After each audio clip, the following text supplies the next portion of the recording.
There's real juice building around Washington State defense, but the offense, especially the running back room, might quietly be the tone setter on this team. Welcome on in. If you're interested in being great, you better look hard into Washington State. You want to be great? Go to Washington State, baby.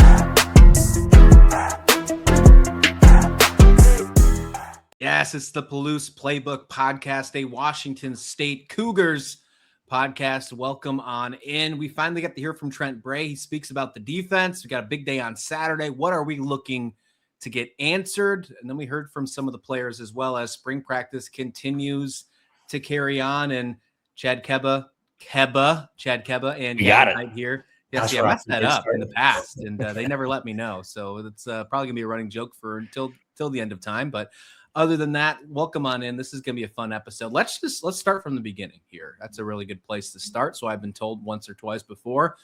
Trent Bray, we finally get to hear from him coming from Oregon State and heading back home to Pullman to be the defensive coordinator. I was excited to hear from him because there's a lot of issues that happened with Oregon State's season last year. He got obviously a lot of blame being the head coach, but when he was a defensive coordinator, a lot of love for him. Now he's finally going to move in that position and go back to being a defensive coordinator and be at Washington State. And it sounds like he's really excited to lean back into that role. I heard a lot of good communication. I learned that he emphasized that he said the guys are leaning into being, a nice spring so far, really good high ceiling feel. Chad, what was your take from it?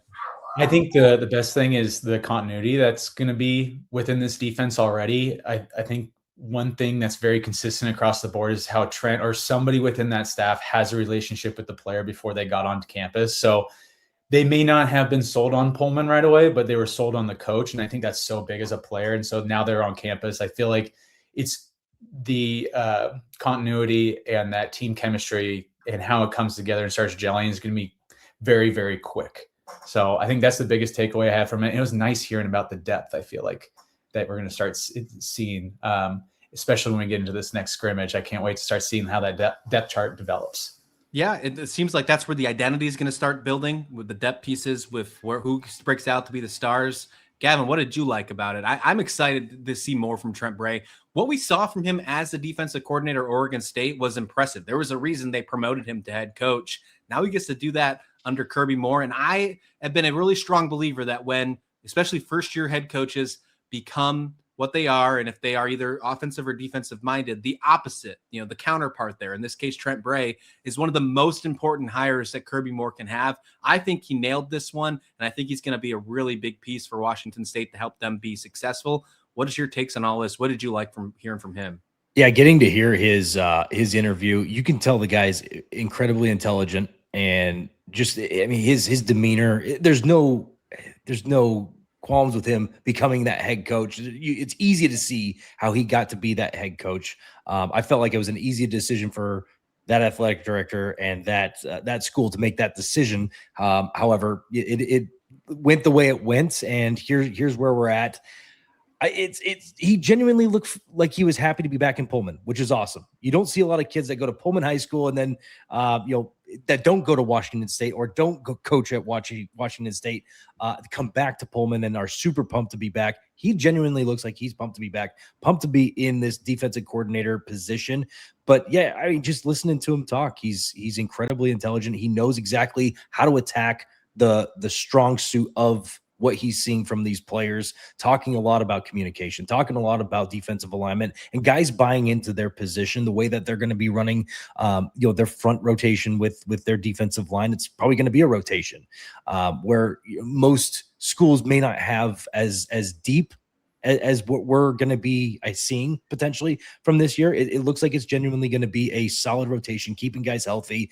And I don't want to take too much thunder away from Joel, because I know he really wants to break this part down, but having the difference in each player that you're sending out there, because offensive linemen are getting used to certain players, that go out there expecting certain moves. One's a brawler, one's a mauler, all these different things. When you have the versatility, especially from the front set, you're constantly playing with the offensive linemen, and they're having to adjust on every single play.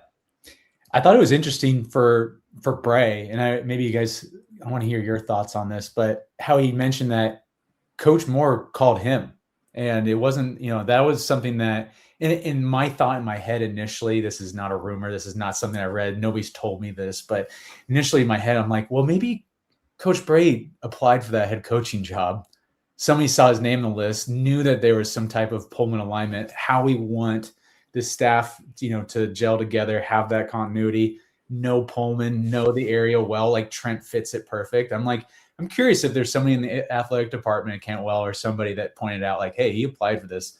He'd live in Pullman. Home run higher. Home run higher on defense. Yeah. Like, I don't think there was a better option out there. So I'm excited. I love where everything's going in that depth chart. He was talking about a linebacker and just starting to hear more and more about it and how that ripple of what that's going to bring to the defense and how that's going to look. I think we'll see a lot of it in the scrimmage coming up. Especially with the alignment of, the 4-2-5 that we're looking at and how that looks from each down. So boys, I'm excited to hear what comes up next. Yeah. And you're getting him, who's a Washington's, a born guy from Pullman. Kirby, obviously a Washington guy. That obviously is so huge. We've talked about it multiple times on these episodes, whether it's the three of us or Kyle or Joel, whatever the case may be. We've talked about how difficult it is to bring people to Pullman. It's not the easiest thing to come to the Pacific Northwest. And it's not just a Washington State Cougar problem. It's a Pacific Northwest problem. Not many people want to go up to this area, and you're bringing back people. You gotta be born for it, man. That focus, that drive that you want to be better, right? And I feel like it's very different. Like there's a lot of distractions in other places. I feel like the athletes who generally get to Pullman are because they want to be there and they want to improve. You look at all the not only do they find the people that recruit in the area and things like that, but they know where to find the right people that will stay, that will perform well in Pullman, that will perform well in this area because they've lived it, they've done it for quite some time.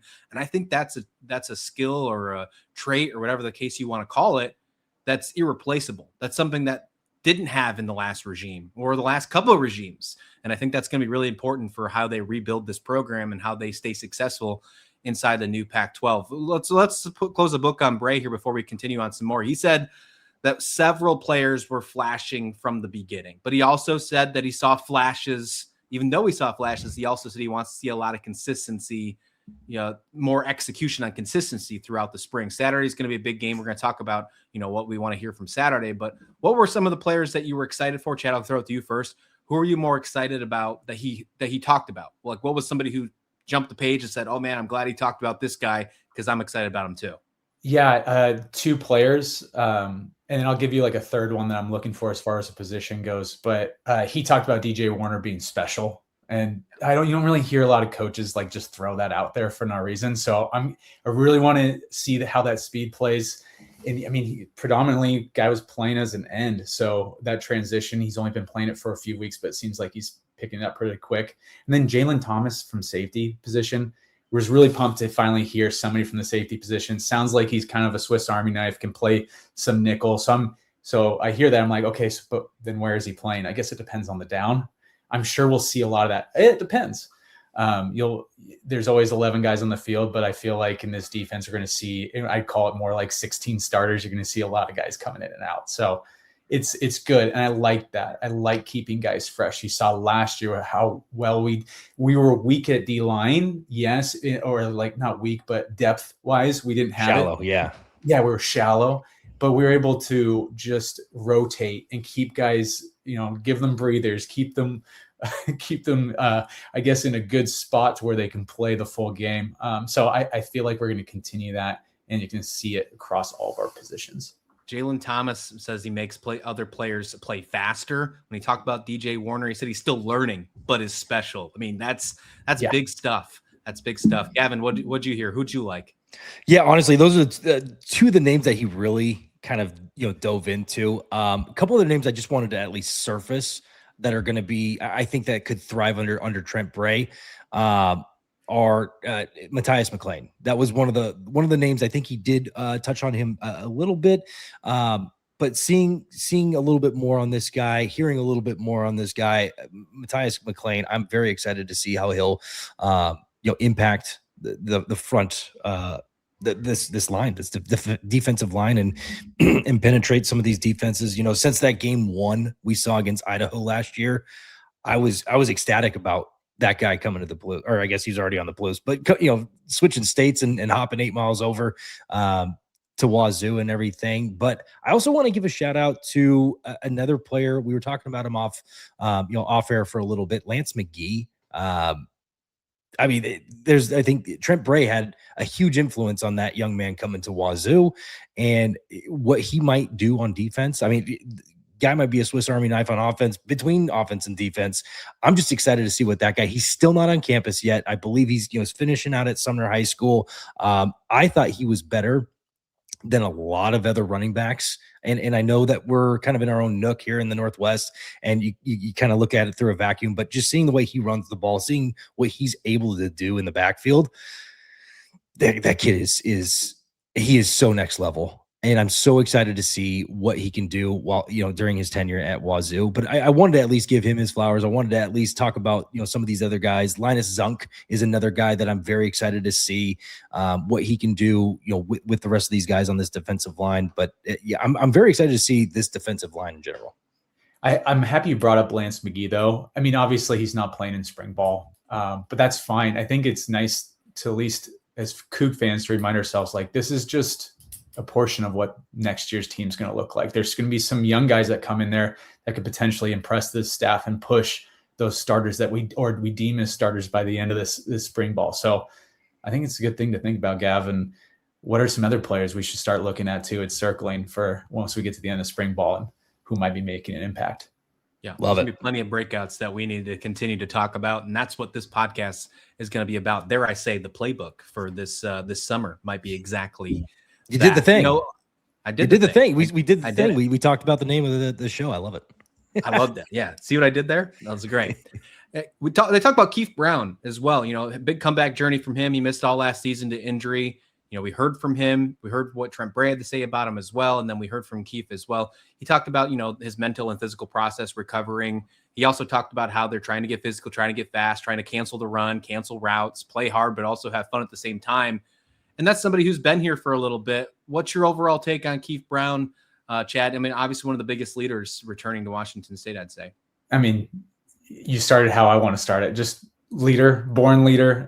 I've talked to him one time. We were at the night for Cougar Athletics, and I was impressed walking away from our 20-second conversation. But, Coug defense, the center of that defense is in really good hands with Keith Brown, and not just like from a on the field aspect, but I think mentally, just even how he conducts his interviews too, and just how he talks about being a leader, stepping away from it with the injury, stepping now into it gradually. I like it. I like his attitude and how he just really brings it every single day. He recognizes it's his last year. He's gonna be playing hard every single day. Love it. Anything for you on Keith, Gavin, before we move on here? I know you already jumped me. You talk about McGee, you talk about running backs, but we'll get to running backs in a minute. Tell me about Keith Brown. Yeah, sorry. I was talking about mainly incoming freshmen and connections to Trent Bray there, but sorry to take away. McGee might play some nickel though. Hey, some nickel. Hey, just that saying. could be fun. Just saying, could be fun. Keith Brown. One word to describe this guy, dude. Absolute dude. I am so happy he's getting his year to actually fulfill what he wanted to do and everything. He talked about a little bit of the mentality of all that preparation to go into his final year, which he thought was last year, and now he's kind of starting that train back over, and just the mental grind of it all to get back into this spot. But I mean, not a better guy for this to happen to get an opportunity to actually slam the door on the college books and give himself a chance to play at the next level. Keith Brown's the guy that we have Nylan Brown coming in, we have Lance McGee, who could potentially play, somewhere around this area. He's the guy that's going to mentor these guys. And as he is taking off to the next level, these guys are going to come in and be impact players. Perfect guy to talk about this. Communication skills. I could see it just, on the field when you're watching the play kind of, go out and everything. Keith Brown's the man. and him packaged with Nylan Brown, who also just seems incredibly intelligent. Just listening to his interviews, this is going to be a problem for other teams. This middle of the field. I mean, this whole defense looks incredible, all wrapped around a Trent Bray bow. But I'm really excited to see how these guys connect, how these guys communicate, and how these guys attack each team. And I love how he gave a shout out to Isaiah Hung also. Yeah, and that's a player too. You like look at, he played in the bowl game. He looked good, and he's got length, right? He's just young. You just got to fill out a bit. And it sounds like, as far as his preparation, his mental game maturity was the word that I heard, is there now. And I think he's a guy that can really press for some time too. Speaking of dangerous, we also heard from that running back room as well. And Pugliasi is one that's going to be really interesting. And we heard from him, and what we found out? We found out that this is not a one-back system, and that's kind of like what we were expecting. But they're talking about the competition. I think that running back competition is legit. You're going to get every split reps between backs. He said, quote, every time we're in, we make the most of it. But we're hearing that it's going to be more of that, more of a multi-running back system. That is exactly what you want to hear from a Kirby Moore offense that focused really hard on running last year in the SEC. Now you have multiple weapons in the backfield with whoever's going to be a first-year starter for the Cougars at quarterback. That's a good feeling for what you're going to have heading into the Apple Cup against UW. Chad, what are you taking from this running back room? I took a lot of excitement. That's what I did. Yeah, there's a lot of confidence, I think, as a position group goes. I mean, that was the biggest thing for me. And Leo, I just love how they make the comment, like, Leo, you're just known for more the bruiser type or somebody that's going to throw the shoulder. And I just love how he just talks about he wants to do a little bit more dancing. He's working on that. So I think he has that in his game. I think really finding him in space will be the biggest thing, and biggest third down back. I know Gavin, we've talked till we're blue in the face about how he should have been utilized a little bit more last year. But yeah, I'm really, this running back room is pretty easy to talk about. Everybody's got a little wrinkle to add, to the running back game when Saturday hits. And it'll be interesting to see what young guys elevate themselves. You hear they just mentioned the young guys making some runs too. So when that scrimmage happens tomorrow, which those young guys are going to get a lot of looks too. So it'll be interesting to see what name pops up. I want to talk about that scrimmage just a second, but first I want to get your take about this running back thought here, Gavin. Is this running back room deeper than people are realizing? I know we've talked about it a couple of times. We've teased it, but now we're starting to hear that it's more of a competition. And I think we need to ask the question. I think we've asked it before, but we can ask it again. Do you prefer this split back approach, or do you need a true running back one inside this system under Kirby Moore? It's always nice to have a running back one, but we're deeper than that. And you got to try and utilize all the tools that you have. And if everybody can step up with different tools, or if some guys can be versatile and have different tools, you'll be able to float out of the backfield, into open space, make the catches, have the third down back, have, different areas where they excel and they all buy into it. You're going to have the best running back group in the nation. It makes everything else better. It improves everything else, but it's just that they're so deep at running back that, guys are going to have to step up and find ways to get on the field. And that's not a knock to their talent. It's, hey, can we utilize you in another different way? So, this could be his scheme. This could be your scheme. This could be their scheme. Or, are we just going to be, as soon as, somebody makes a long run, we're just hustling somebody else out there, and now they're getting their opportunity, and you're just keeping everybody fresh. The what is it? The infinite, it's the limit is infinite, or whatever that quote is from Mean Girls. There's so many different options that they can really, really kind of factor into and everything. But I loved, and I also wanted to kind of connect the piece with Keith Brown here. I forgot to mention this in the last piece. They did ask the reporters on site there, I believe it was Greg Woods and Jimmy Vinnick, and might have been a couple others. Sorry if I'm not getting everybody's name here. They asked about the transfer portal. And they asked specifically Leo Pugliasi and Keith Brown about the transfer portal, and that they both jumped in and they almost immediately jumped right back out. And that just shows the buy-in that they had to this program. And not only that, but what this coaching staff is also bringing into this. I think Keith Brown maybe had one or two words with Trent Bray and he was sold. That mixed with Coach Moore as well. And then Leo Palouse. I mean, even with how stacked this running back class is, he's coming back, or running back room is, he's decided to come back into this. That just tells you what's going on behind the scenes right now. There's a lot to love. Yep. And he's talking about practices is even more fun too. He said it's even more exciting to show up. He said the staff energy is excitable. It's noticeable. And that stuff is important when you have high energy and you're trying, everything is, what's that? Coach Sage, especially. Sage. He was around when, was it Dickert was head coach? I think he was a receivers coach at the time. But yeah, high energy guy. So it's nice. And that's and you hearing that only 7 practices in, the 8th practice on Saturday, tomorrow is going to be a scrimmage, and you want to hear a lot of important things that come out of that. The Crimson and Gray game is not for a couple Saturdays away. April 25th, that's the one that's going to happen. That's free to the public as well. You go check that out. But this one's going to be another kind of scrimmage that's happening tomorrow on the 11th, just within practice. What kind of things do you want to hear from them that were successful, or some answers that are you hoping to build up for that Crimson and Gray game? Because I think we are going to start hearing some, questions being answered, like who will potentially be QB1, who will get most of the reps. On last episode, we asked this to Joel, although his screen wasn't moving, his voice was, and he said that, one of the things is you'll notice when you get to these spring games, the people who usually get the most reps are usually seen as that number one, even if there's still a position battle through and through the fall. Chad, what are you hoping to see this Saturday before we get the Crimson and Gray game? What are you hoping to get some answers or questions answered?